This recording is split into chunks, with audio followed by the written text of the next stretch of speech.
How can Syracuse football fix its defense, and how can the Orange exploit a pretty vulnerable Georgia Tech defense?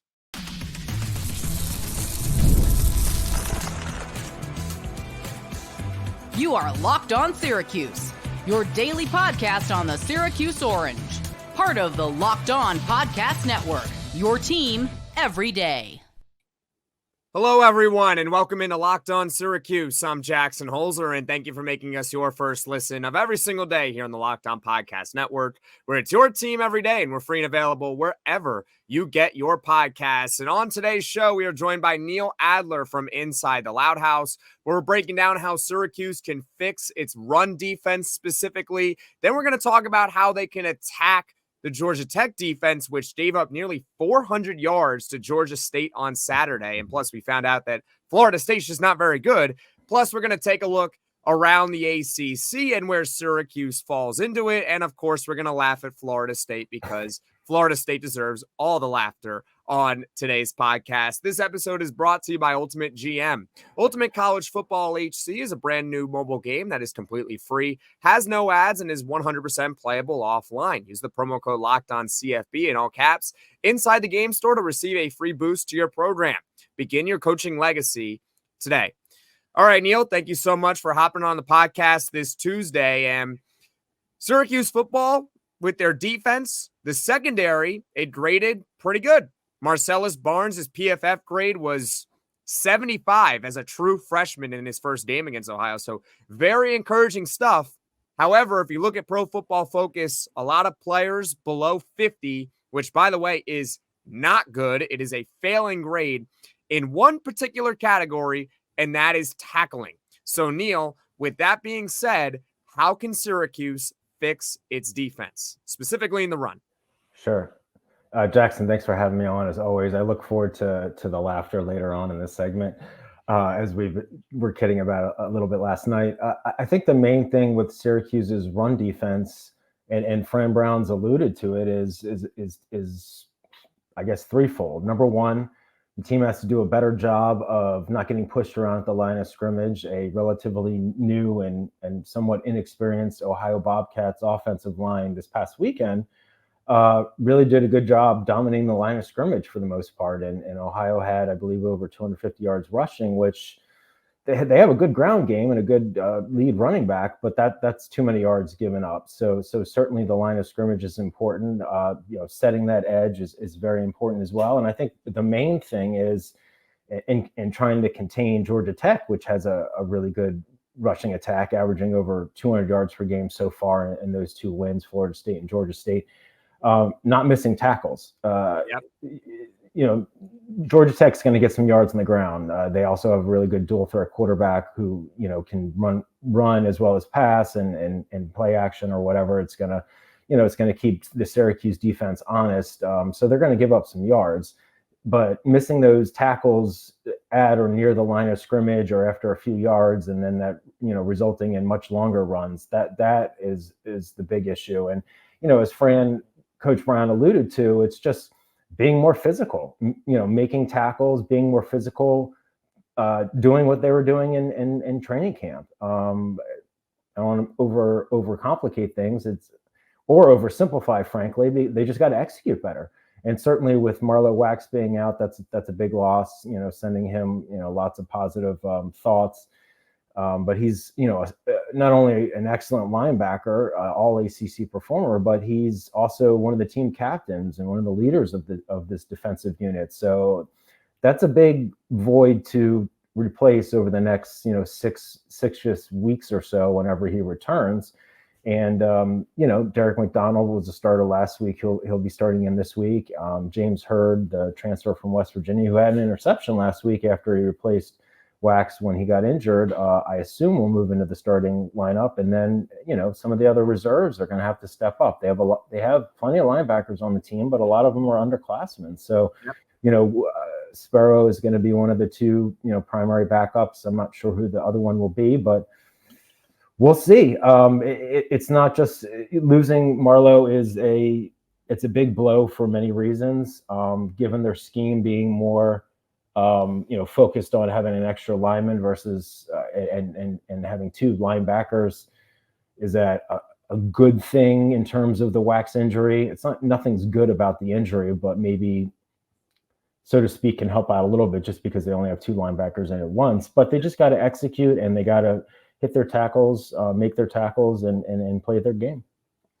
Yeah, I echo a lot of those points, and I just want to clarify something real quick for the audience. Syracuse runs what's called a 4-2-5 defense, meaning they have 4 down defensive linemen and 2 linebackers, 5 players overall in the secondary. And for those saying, let's change the scheme, it's not so simple to change a scheme when all off season that is what they've been practicing. Ultimately, they're just going to have to execute it better. There are things that I am encouraged about or things that are like fixable. And then there are other things where I'm like, that's not fixable. Mm-hmm. I think what is fixable is what Fran Brown said in his press conference yesterday, which was the bad tackling and the angles they were taking at tackling the ball carrier. Mm-hmm. I think those are fixable problems because especially when you watched, Anthony Tyus, 6'1", 225, break into the second level against the Syracuse secondary. What happened was they were diving at his knees, his feet, his ankles, trying to kind of trip him up. What happens is that all the running back has to do is time it right and jump over the tackle. We saw it on that 44-yard run, right? That was a big part. 2 missed tackles right there. Going against a smaller back in Jamal Haynes on Georgia Tech, I think Syracuse is going to have maybe an easier time of being able to get in front of him and wrap him up because he's not super big. Now he's fast, but not super big, so that could help them. Having said that, the defensive line and getting that initial push and getting that initial penetration, that simply just comes down to playing better. Mm-hmm. There's nothing I can really say to be like, you got to do this, you got to do this. You got to get that push. You got to be tougher. You got to be more physical. You got to be stronger because Georgia Tech, they got a better offensive line. They've rammed the ball right down the throats of Florida State. They rammed the ball right down the throats of Georgia State, 2 state teams, right? Right.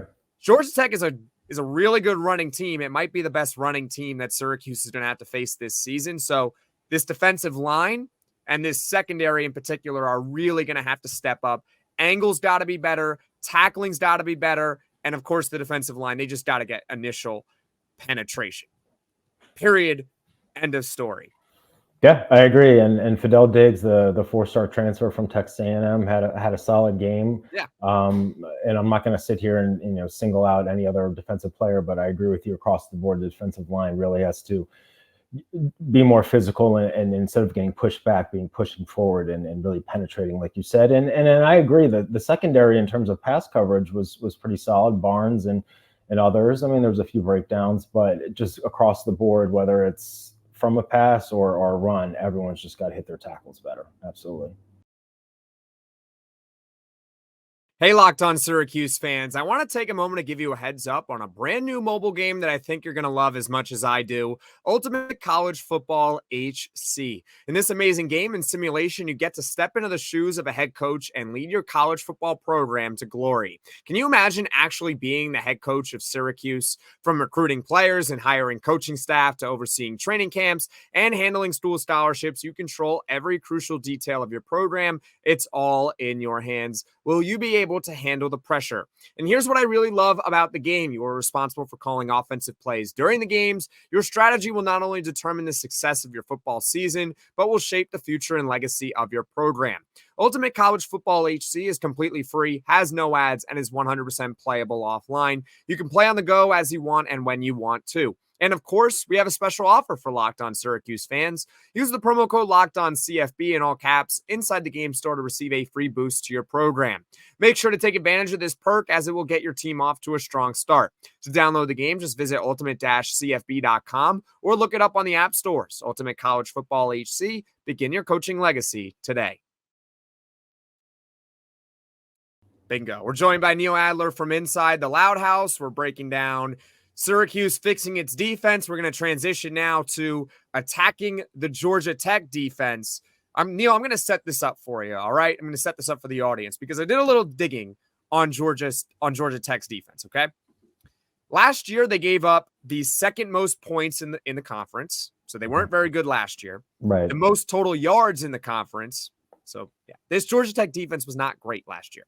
It really wasn't. And they particular couldn't stop the run. Now against Florida State, Georgia Tech's defense looked really good, didn't they? They look great. Well, everyone's drinking the Kool-Aid on Georgia Tech, and I think people forgot that they actually played a game this weekend against Georgia State. Immortal Georgia State, that elite team right there, It was at home too, yeah. And Georgia State had 360 yards of total offense. 150 of them came on the ground. So this Georgia Tech defense is vulnerable. They can be had. So, Neil, how would you like to see Syracuse attack this defense? Well, just in all fairness, I just was looking while you were talking, and all fair points.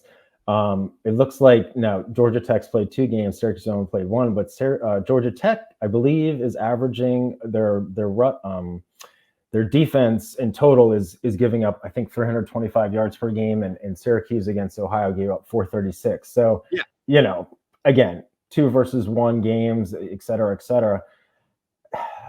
I'll tell you, Jackson, the Syracuse offense to me, after that really rough first series and not having another series really again in the first quarter, that I think it settled down pretty well. And, I'm not saying it played perfect, but I thought the Syracuse offense looked pretty strong. They put up 38 points. Kyle McCord set a career high with 354 passing yards, had 4 touchdowns, threw the ball around to different receivers. All the receivers, came and contributed.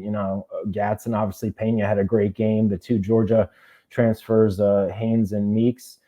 But LeQuint Allen, he had a slow start in the first half, but he ended up with, I believe, like 98 or 96 yards. Yeah, it was basically 100 yards rushing.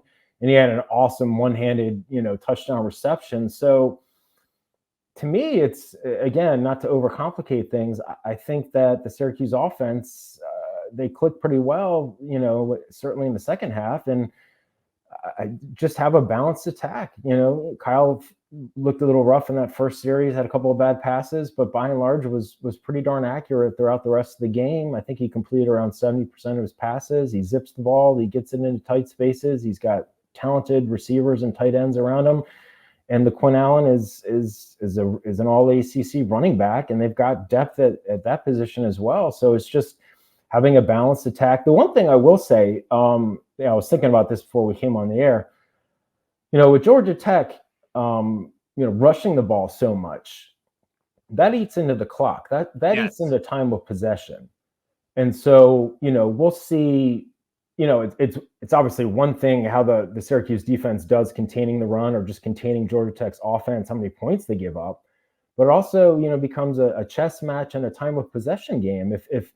If Syracuse's total number of offensive series is less than, quote unquote, the usual, because Georgia Tech runs the ball so much and eats the clock, they got to really take advantage of those offensive series, and they got to take advantage of, in their kick or return game, special teams, getting good, run backs when they have opportunities, and having good field position.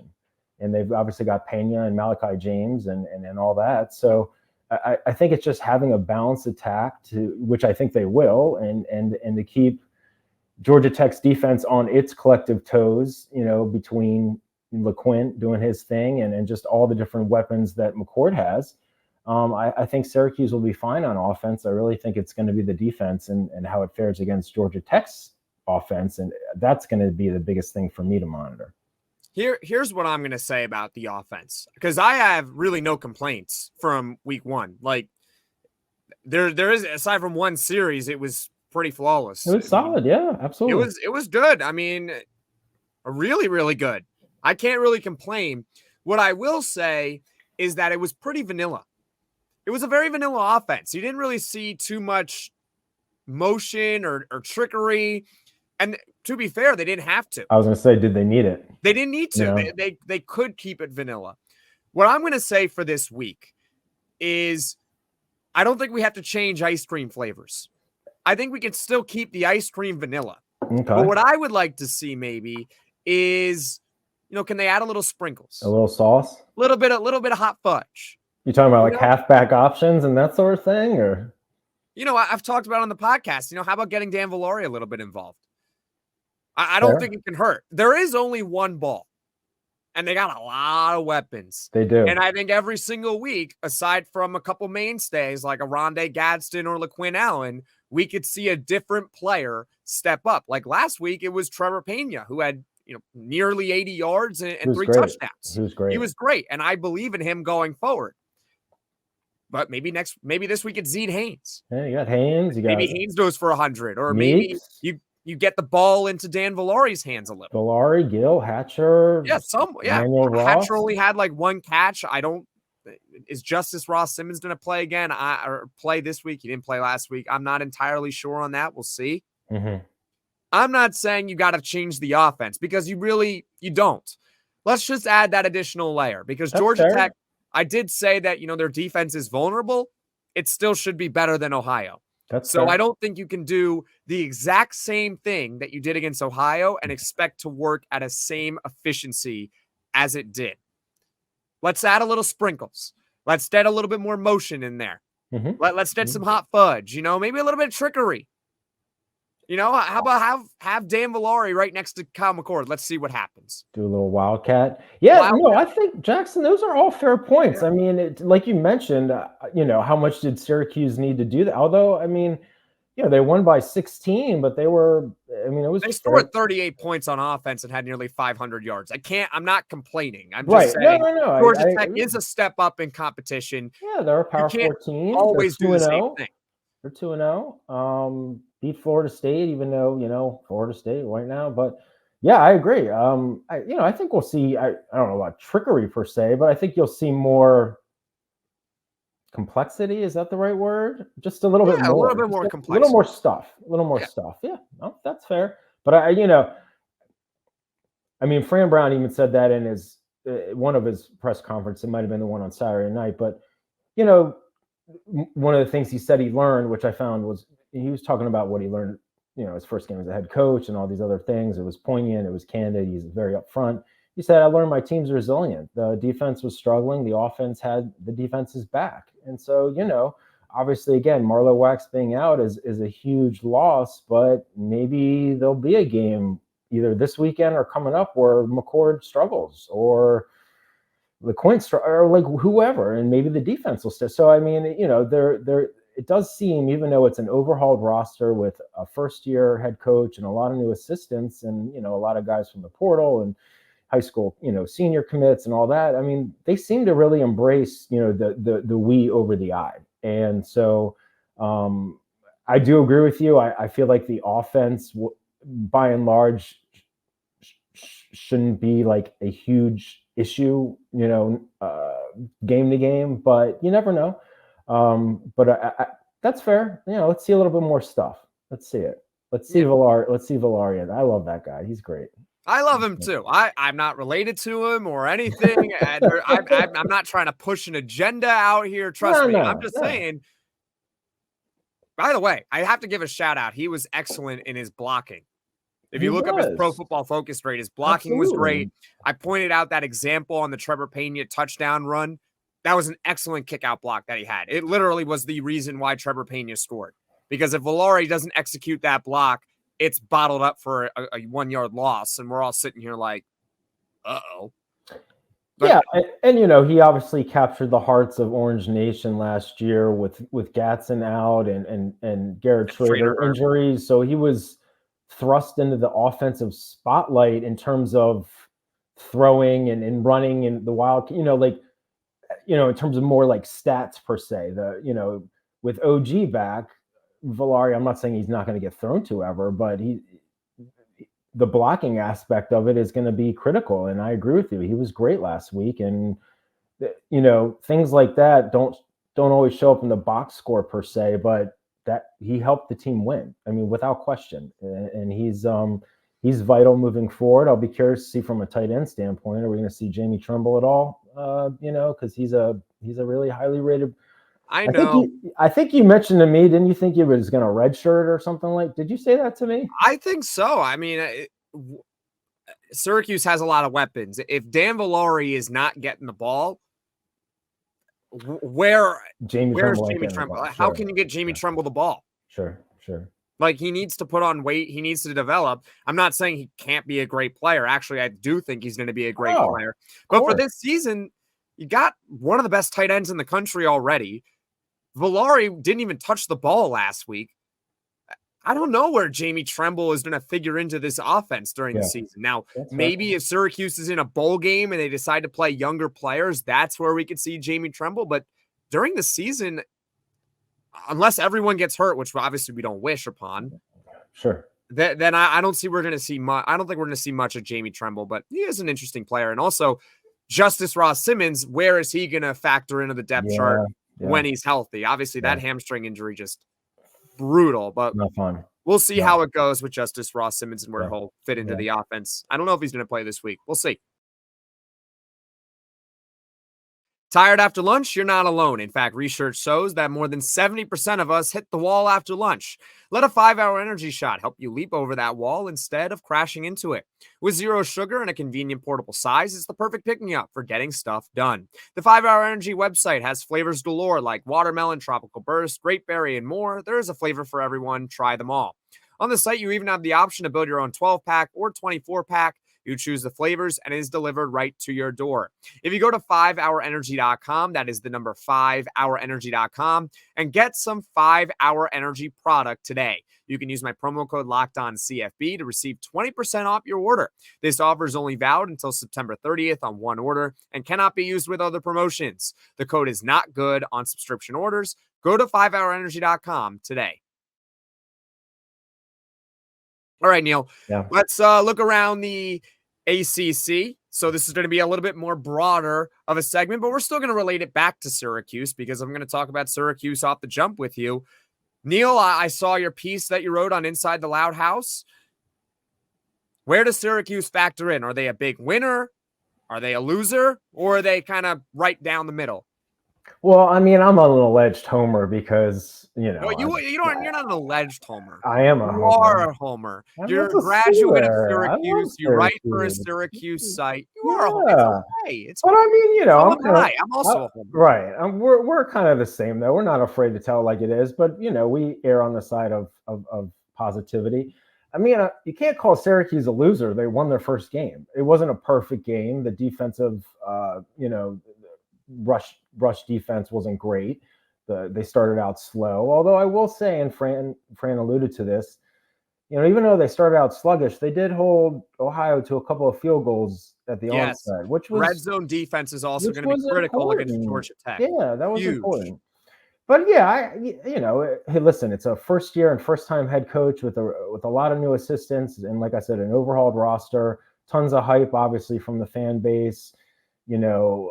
They won the game by 16 and the offense looked good. And so they're a winner in my book. But I mean, in terms of the ACC, and like you said, I had an article on the site. I mean, Miami was the biggest winner. I mean, they went into Florida, which, I don't know. We'll see about how Florida does this year, given their schedule is brutal, but Florida's going to be bad. I've already posted on Twitter, which is at @LO_Syracuse. November 30th, 2024 is the battle of suck. All right. We got Florida State and Florida. It is going to be a lot of suck on the field. Okay. Just get ready for the battle of suck. Oh, that's too funny. But regardless, they were still playing at the Swamp in Gainesville, and Cam Ward looked awesome and they crushed them. So, I mean, that's, anytime you beat another Power 4 team, an in-state rival, on the road, that you got to look at that as a monster win. And so, as I said in my article, we're in week 2 coming up, but it seems like the ACC could be pretty wide open this year. Maybe Miami's the team to beat. Clemson obviously looked awful against top-ranked Georgia and Atlanta. I didn't expect them to win that game, but I didn't think they were going to keep it close. In fact, it was exactly basically. It was close in the first half, but 34-3, and their offense looked awful. So, again, it wasn't about the loss; it was about how they lost. And we'll talk about Florida State in a second, but it's Florida State. How we doing? North Carolina. Boston College. Boston. Well, I was going to say Boston College with the win last night. Again, if maybe Florida State's not good at all, even though they're preseason top 10, preseason ACC favorite, but Boston College still won by 15 on the road. You can't take that away from them, regardless of FSU. North Carolina won at Minnesota. Minnesota had a chance to win it at the end. I think they missed I don't remember how long the field goal was, but they had a chance to win around 40, I think. Yeah. So, but again, beating a Power 4 team on the road is it's good. It's good. So, Virginia Tech stumbled at Vanderbilt in overtime, and a lot of the other teams, including NC State, which came in a top 25 team, they won handily at home against less, I'll push back on you on that. They didn't really win handily. Okay. They were losing going into the fourth quarter against an FCS team. That's fair. I think they won did they end up winning by 14 or 17? The final margin of victory is not indicative of how that game 100%. I had them in the neutral area. Maybe I could have put them on loser. I would put them on the neutral area. I had them in the neutral with they're on the lower end of neutral. Okay, fair. I mean, if you win the game, you can't be a loser. You win the game, you can't be a loser. But the fact that you're trailing to an FCS team, FCS, right? All right, not FBS, FCS, right? You're losing to them going into the fourth quarter. You won. I can't take that away from them, but they did not look great. So I'm on the lower end of them for NC State, but still, you won the game. You can't really be a big loser if you win a game. I would put Syracuse more in the neutral category. Fair. But higher than where NC State would be because they played against a tougher team. And really, there was one aspect of the game they weren't good at. And that was the run defense. That was it. But it was so bad to where I have to kind of knock them down. I can't call them a big winner. That's fair. If they actually held them, I would put them as a big winner because they would have probably blown the doors off of Ohio. So I put them more in the neutral category, but still kind of on the upper end of neutral because you won pretty handily against Ohio, which is a good group of 5 team. They're a good team. They've won 10 games the last 2 years. Not combined, 10 games each. Let's talk about Florida State. Okay. I kind of wish that Syracuse was playing Florida State. I wish it. They stink. They're terrible. I don't know what they're going to do. I watched the Locked On Seminoles live stream last night and this morning with Brian Smith. He does a great job there. I've had him on the podcast a few times to talk about recruiting, but he runs the Locked On Seminoles channel. That fan base is in shambles. They're like, are we going to be a bowl team this year? Are they going to go 6-6? It also makes me happy, or maybe not happy, but a little bit less concerned about Georgia Tech. This is where I can relate it back to Syracuse because when they beat Florida State, I was like, man, that's big. That's big time. You beat Florida State in Ireland. That's huge. As a 2-touchdown underdog, I think it eventually went down to 11 points, but still. However, now Florida State loses at home to Boston College. All right, so maybe just Florida State's bad. And Georgia Tech just beat them because Florida State's not good. It might not necessarily be indicative of Georgia Tech being great. It just might be Florida State's awful. They're so bad. I love dunking on them for what they did last year and what they're still doing right now. They have yet to win a game since they have sued the ACC. They're 0-3. They got annihilated in the bowl game. Well, that was a joke. They didn't play anyone. And I know, but still, you get annihilated like that, and then you lose the first 2 games. By the way, Florida State's done. They're done. I mean, unless they run the table, is 6-2 in the conference enough to get them to the ACC championship game? That's if they run the table, which is not a given. Probably not going to happen. They're pretty much done. When I look at Clemson, that pretty much exactly what I thought was going to happen against Georgia. I think their defense is good, but eventually it's just you're playing against a better team. The dam fell. That's what happened. The wall broke down. Yeah, they hung with them in the first half. Yeah. Was it 6-0 at halftime? Yep. Yeah. But Kay Klubnik is just not that dude. He's not that dude. He's not. But so for Clemson this season, this might be a year where they have to stomach a little bit of pain. maybe they win like 7-8 games this year. They're not among the favorites. I think the favorite we can all agree on the favorite. That's Miami. Yeah. I know Florida's not a good team, but Miami spanked. They spanked them. In the swamp. That's not easy. Yeah, on the road. Like I said, so Miami's the favorite. I think Florida State's done. Clemson, I want to see how they do this week against Appalachian State, and then going forward, I'm not going to write them off for maybe winning the ACC just yet, which is really important because if you win your conference, you're in. You're in the playoff. Yep. I wouldn't write them off just yet, but Cade Glubnick, at least for right now, doesn't look like that dude. They got to get that offense going for sure. Yep. And so, Syracuse, we talked all along about this easy schedule that we got. And, we killed off the teams, Florida State and Clemson, but we didn't kill off the idea because they might have just been replaced by Georgia Tech and Boston College. Who knows? The thing with Florida State and Clemson, as we've talked about, I don't feel, I tend to root for ACC teams and old Big East teams when they weren't playing Syracuse, but given they're suing the ACC to go other conferences, I don't feel super bad for them. But putting that to the side, Clemson lost, but it wasn't an ACC loss. So for Florida State, as you mentioned, they're 0-2 in the conference now. Conference, that's the big thing. I honestly don't know off the top of my head what their non-conference is like, but run the table in the ACC to get that automatic bid, because I don't know if they're going to get it. They wouldn't get it necessarily be in play for an at-large bid with 2 losses already. The only way the only silver lining for an at-large bid is, first of all, they're going to have to win 10 straight. Right. If they don't make the ACC championship game because they lost those 2 games in conference, then their argument is like, we started off really poorly, but we won 10 straight. Now we look really good. Yeah. It's peaking at the right time. And with the committee, there is a little bit of recency bias to it. Sure. That's the quote unquote season is not over for Florida State, but it's effectively over. Like, I don't see them winning. They're in a bad spot. They're freaking out about making a bowl game right now. I mean, well, it's early, so we'll see about all that. But I agree they're in a bad spot. Yeah, like I said, I agree with you about Miami and the rest of the Georgia Tech. How's Louisville going to be? Is Pittsburgh going to be better? What's BC going to be like? What's Syracuse going to be like? I mean, it's just so.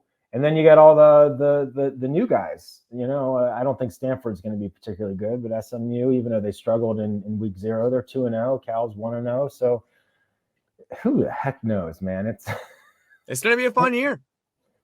We're gonna see SMU play Cal in the ACC title game. It's going to be a all West Coast. You think that's going to be I mean, I'm joking. Yeah, no, I don't think that's going to be it at all. But I think right now it would be ironic conference to lose. What's that? I think it's Miami's conference to lose. Okay. What would be really cool is if we're both 11-0 and we were playing Miami in the final week of the season. And that would be really cool. I don't necessarily think that's going to happen where we're both 11-0, but that would be really cool. Game day.